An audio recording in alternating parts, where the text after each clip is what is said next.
We now continue with Smurf. I have some to say. It's nothing exciting because I do not have the time or patience to make something up, so true stories only, which are typically less exciting by default. I was at work around 2 months or so ago. I am done for the day. I am just closing up for the night. Me and 2 coworkers in the office are gathering up our things. The office has 2 doors to it, one that exits to the front part of the building, and one that exits out to the back. The manager is making rounds on the floor to make sure everything is locked up. We hear footsteps come all the way from down the stairs. I assume my manager went upstairs to the employee bathrooms to shit. The manager walks to the front door 2 minutes later. The exit to the stairs is in the back. Manager, where the hell did you come from?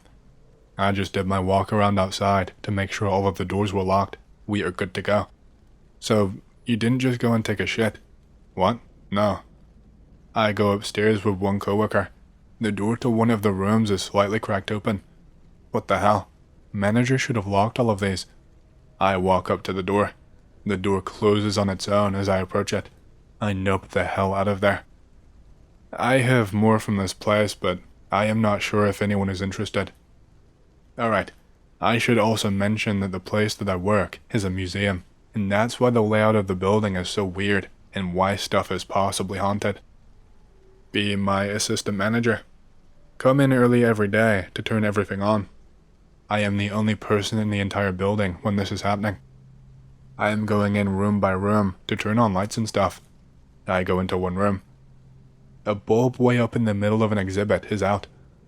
I take out my phone to take a picture to send to the repair guy because he is the only one who knows how to take this shit apart without breaking it in order to fix a light bulb. I do not realize that my phone is on video mode.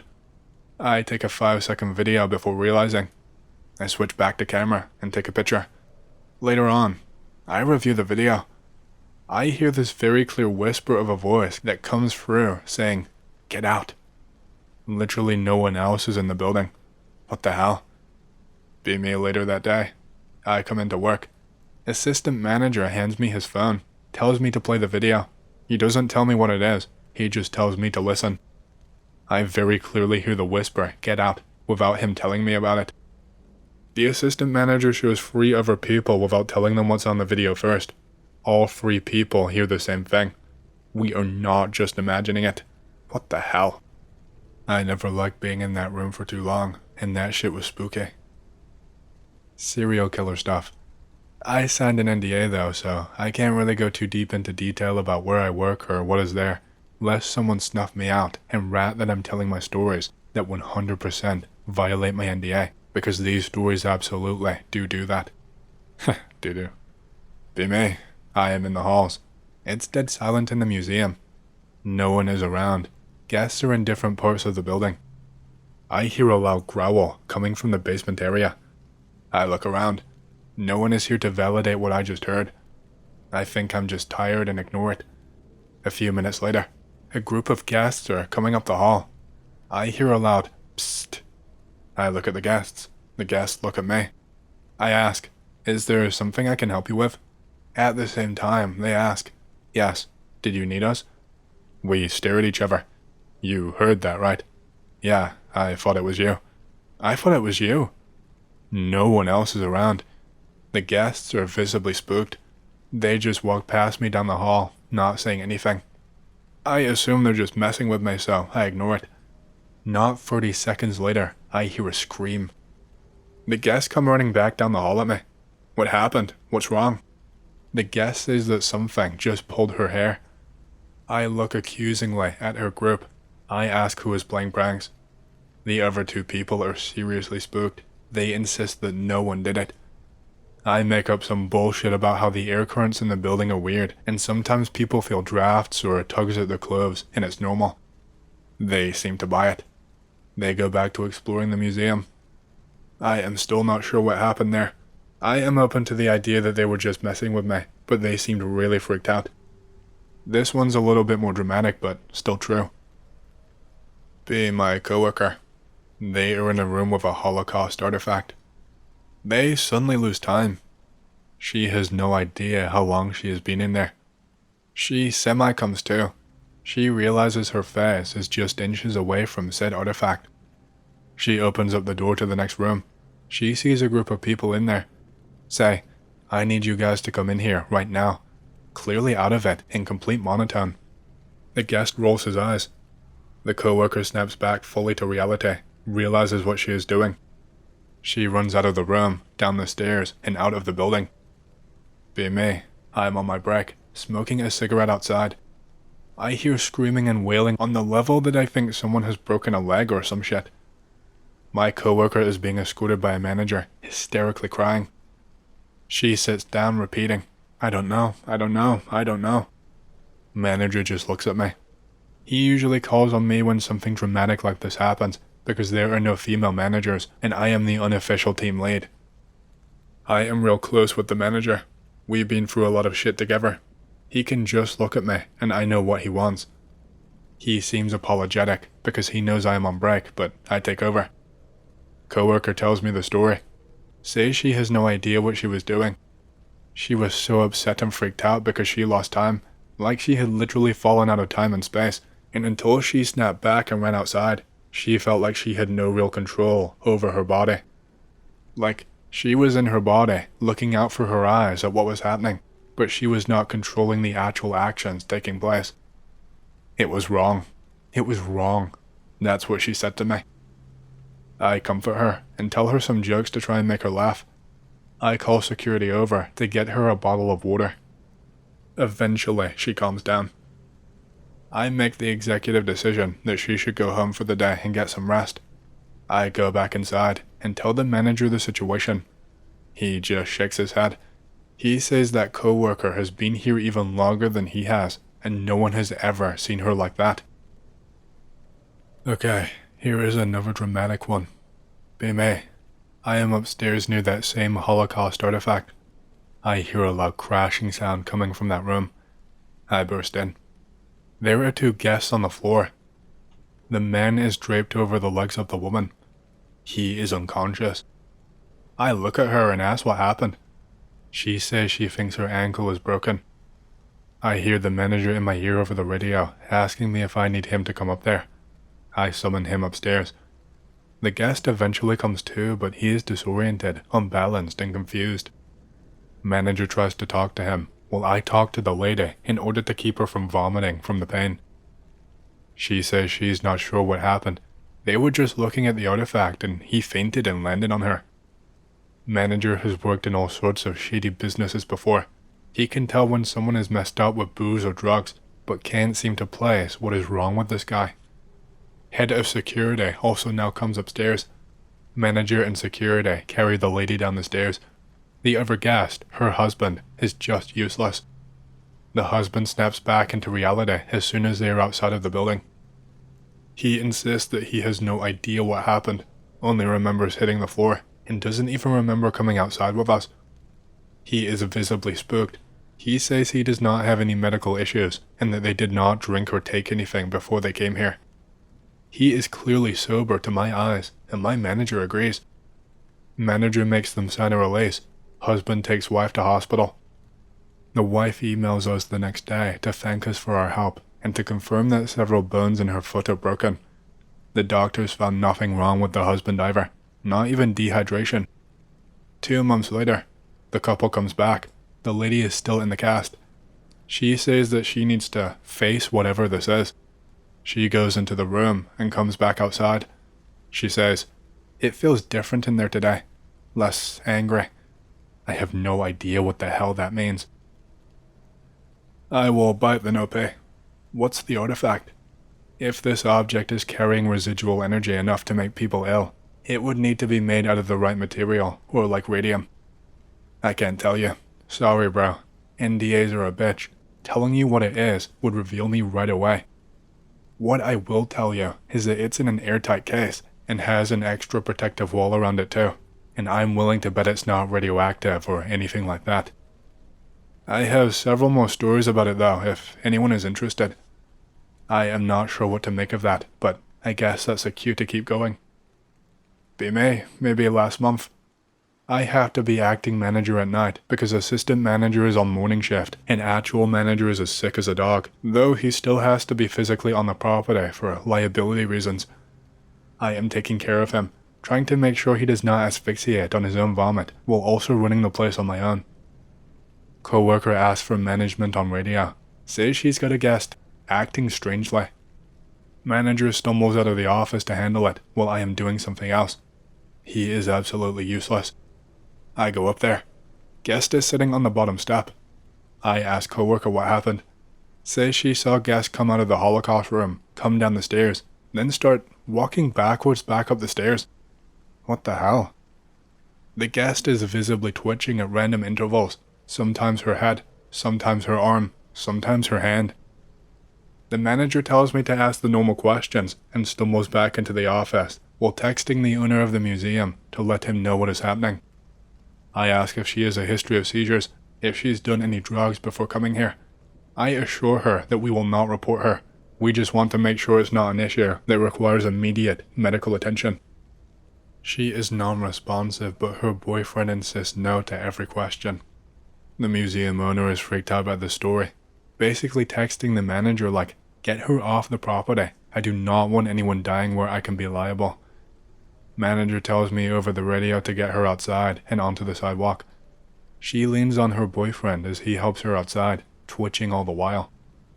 The twitching stops when they get outside, but she is still out of it. I goad them over to the sidewalk to get them off of the property. She finally speaks. She says she is so exhausted. I point them to a 7-Eleven down the road so she can get something to eat and drink. They walk off. I have no idea what the hell that was. I have one more about this artifact, then others about other things. I lied. I have two more. Here is one. The other one is coming next. B, my coworker. He is in the Holocaust room with a group of guests. I hear a guest say, Dad, what's wrong, Dad?" I go and check on them. The dad is standing there, drenched in sweat, unresponsive. Sir, can you hear me?" No response at all. He is still new at the job, so he does not know yet not to touch the guests. He tries shaking the guy. No response. Death rattle breathing. The guy just collapses. Freak out. He has management call an ambulance. Be me, coming into work. I am almost late because traffic jam due to an ambulance. I walk up to the door. Coworker is out there sitting in a chair, shaking. I ask what happened. I really thought that man was going to die in front of me. What the hell? I can't get any clearer answers out of him than that. I go inside. I talk to the assistant manager about this. He tells me to sit in the office for a bit while he talks to the paramedics. The assistant manager comes back in. Says the paramedics found nothing physically wrong with him and that the dad and his daughter are coming back to see the rest of the museum. Why would you come back inside? But okay. Asked me to escort them back in. The man tells me honestly he thought he was having a heart attack. Daughter insists she's never seen anything like that happen to him before. He is diabetic, but he has never had heart problems. They are cool people otherwise. I go and debrief my assistant manager. Tells me how the paramedics were just completely baffled because he was sweating and breathing like someone with congestive heart failure. But once they got him outside on a stretcher and checked him out, he was completely and totally fine. Regular heartbeat, regular breathing. No signs of clog or congestion or anything. Blood sugar was normal. Never seen anything like that before, and that's not the kind of thing that you can fake. One more about this particular artifact. For real this time. One more. I should probably also stress that my coworkers in these stories have all been different people, so it's not like we just have one hysterical person who witnesses all of the crazy stuff. It's all different. B, my coworker. Worked at this place for like 4 years. Used to have shit that goes on. Alone in the Holocaust room. See something out of the corner of my eye. Turn my head. See a face right up on her. Pitch black, flaky skin like they have been burnt. Red eyes, no mouth. Talks to her in a language that she does not understand. She falls to the floor, screaming. The second coworker bursts into the room and sees what is happening. Be me. I am in the office with my manager.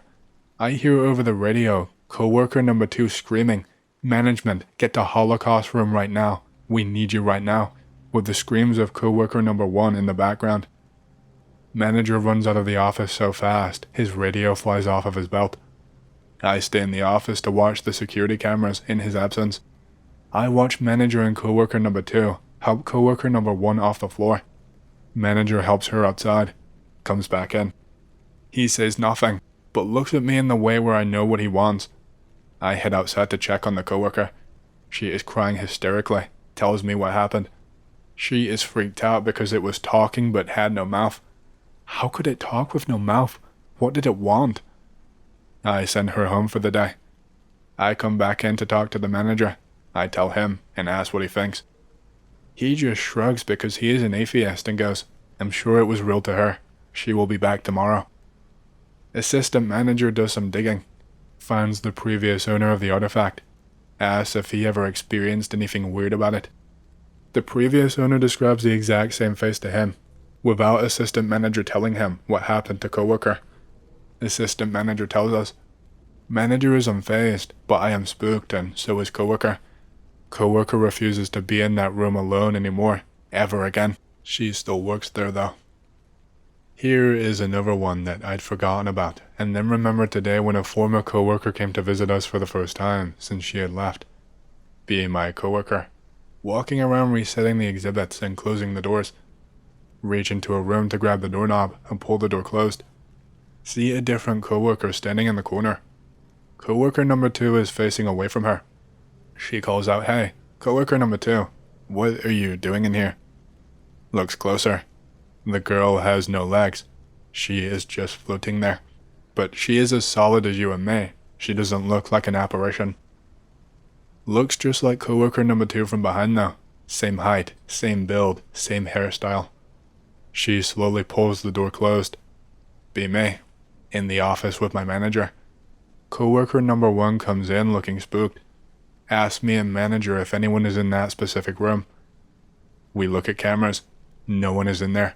Coworker number 2 comes into the office from the opposite end of the building. Says she just got back from break. Coworker number 1 just says, "I gotta go," and walks outside. She goes to the bathroom and throws up due to anxiety. Has to be sent home. 2 days later, coworker number 2 comes down with a massive infection. She has to be hospitalized. She almost dies. Coworker number 1 hands in her notice. She wants to quit. She only tells me the story after she has given her notice. She says she somehow blames herself for not warning coworker number 2 about seeing her doppelganger. Never tell coworker number 2 the story. 2 weeks later, coworker number 2 freaks out of nowhere and quits on the spot. Name drops me and coworker number 1 in her rant.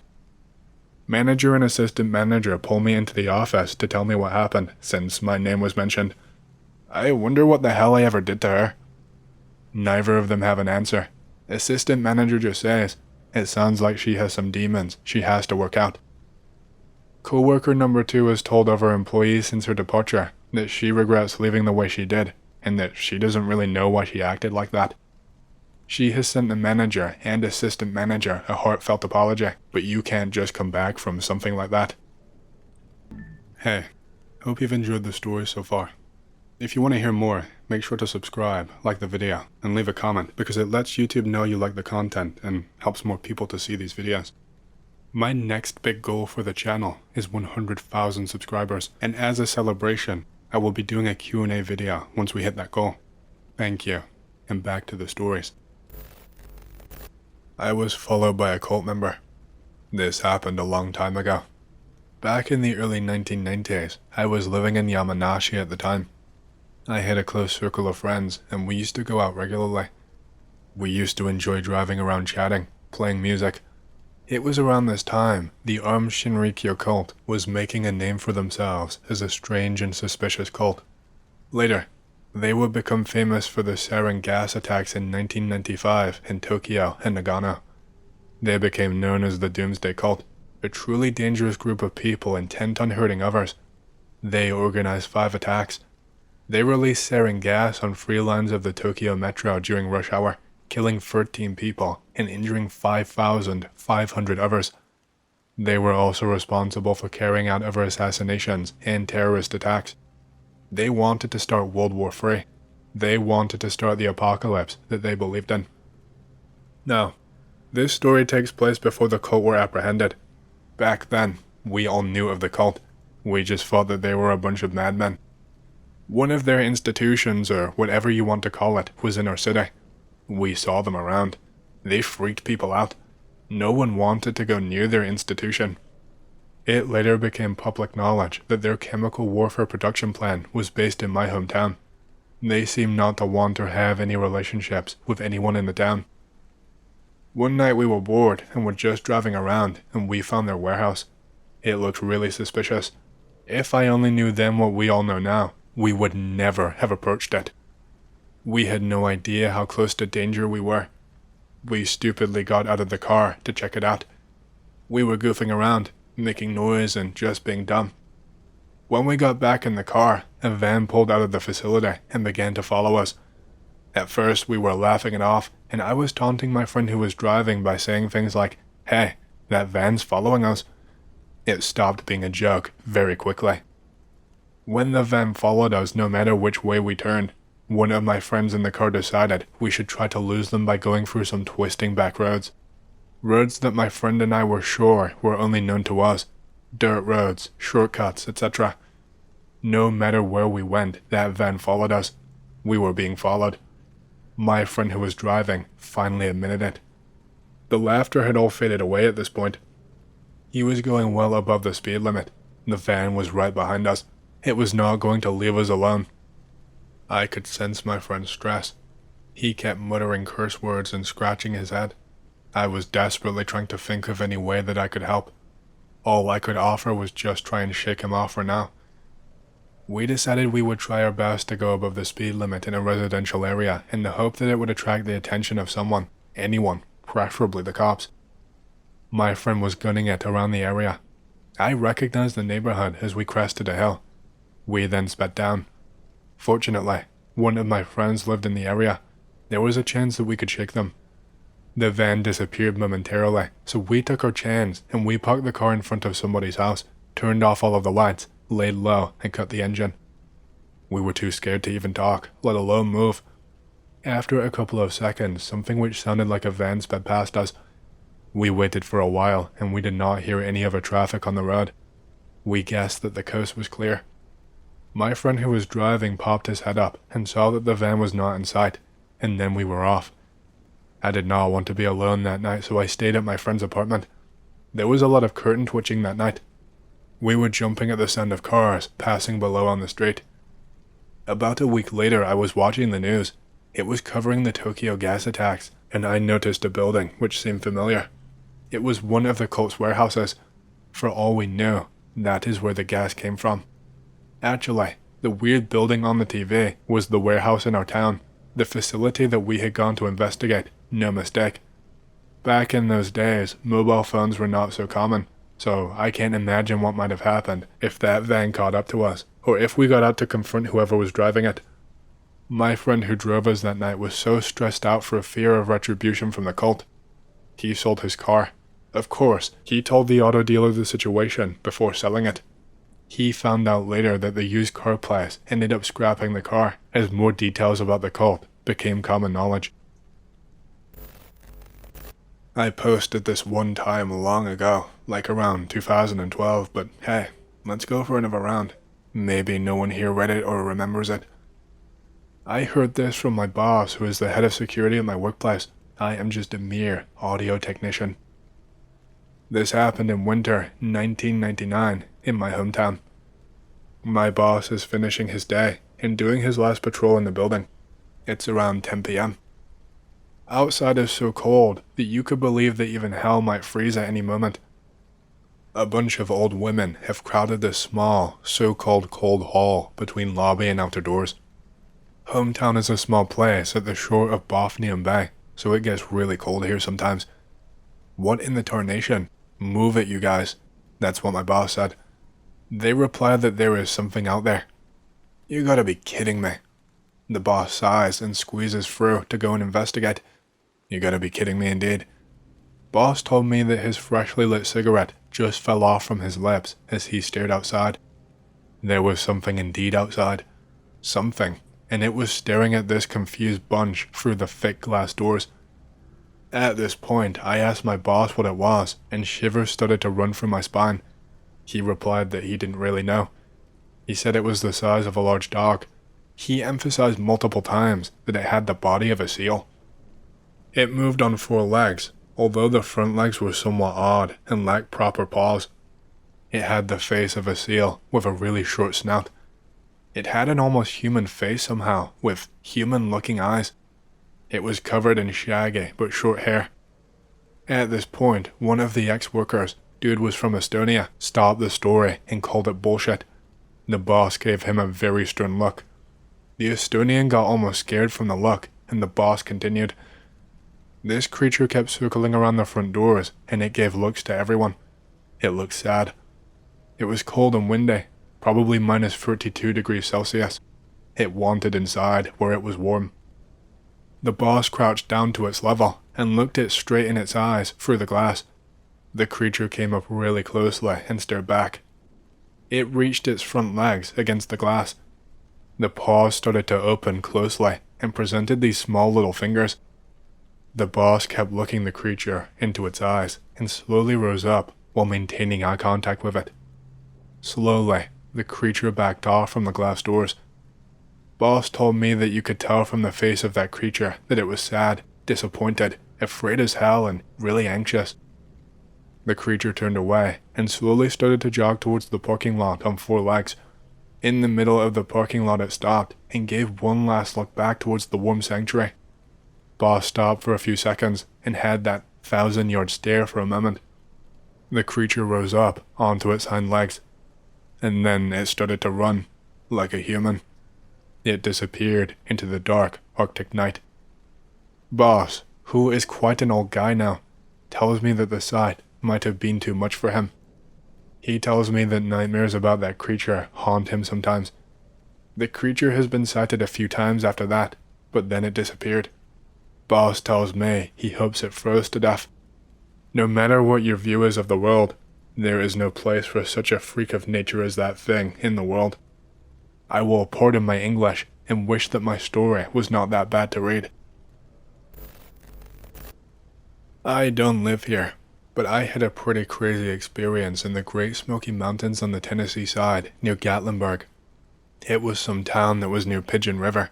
Someone in the area should totally go for a hike and check it out. I am solo camping because I have no friends who wanted to come with me. I show up to the campground. I am the only one here except for 2 small RVs and a guy who I'm pretty sure was just chilling in the back of his truck. I am the only one tenting as far as I can tell. I'm not really surprised by this though. It was the off-season after all. The first night goes pretty decently. I slept pretty well, but I was woken up twice by some animal dicking around nearby. I'm not concerned though. I had no food near my campsite, and the animal did not sound too big. It was probably a raccoon. I wake up in the morning, and a park ranger tells me that there was a bear-like sighting nearby. I brush it off. The next night is where shit goes down. I wake up at around 2 a.m., and I really desperately had to pee. I grabbed the flashlight that I kept in my tent. I walked outside, and I headed towards the bathroom. My campsite was bordering some really deep woods, and was kind of pretty far away from the bathroom. I am walking towards the building, and I hear something rummaging a few sites down from me. I shine my flashlight over from where I could hear the rummaging, and I see something brown sitting near a tree. I think to myself, this is probably the bear that people saw and that I was warned about. This thing whips around to look at me. It had these huge red eyes, but I'm not sure if the color was because of the reflection or if the eyes were actually just pure red.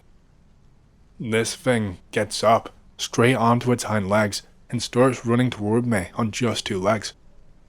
I make a mad dash towards the bathroom, probably the fastest I have ever run in my entire life.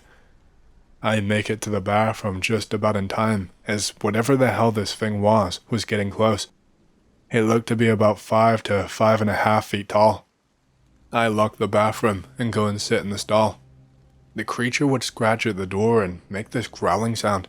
The best example I could give you would be like that low tiger growl.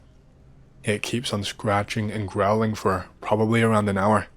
Then I finally hear it wander off and give up. I stay in the bathroom for the rest of the night. I decide not to leave. I don't really want to risk it. I must have dozed off because before I knew it, a park ranger was banging on the door, asking why I was sleeping in there. I explained to him exactly what happened to me. The ranger gets real quiet and asked me not to go around telling people about it. I left that day, a little bit earlier than I anticipated. I have no idea what that thing was, but if anyone is curious, it was somewhere near Pigeon River. That is all I remember about the area. I don't live in that area at all. I have not been back there since. This happened to me about 1.5 years ago.